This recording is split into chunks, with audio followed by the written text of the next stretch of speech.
وقامت کننده‌های گیدرایزو ما نه سویه داریم من زنک بغزای من میان دردم چند وقت میان دردم خیلی من کودکا همه کسل یگان کارخانه ما را قبول نمیکنن اینا ما میخوایم که کارخانه‌های دولتی که هستن عمومی اصلا در رستم امامعلی همین ویدیو را ما پرتویم نه رئیس پارتومش گوش میکنن ما نه الکتریسیتش من الکتریسیتش داشت محکم کرد نمو فامیلش در جای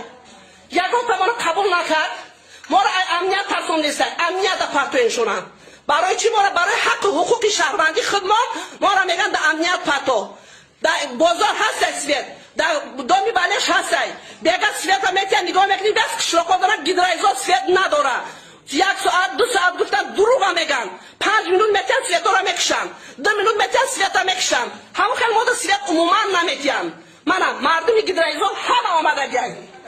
من همه مردم گیدرایزا را یک کارخانه ما را گوش نمیکنن من ای رئیس که نو فامیلش در دونست گیای کی ما نصب کی رئیسه او دختر که در نجاشتگی نامناسب رئیس چیه من این دختر دام نزده است این نوعیه حساب انا میخوام باید داره همه کودکا کسا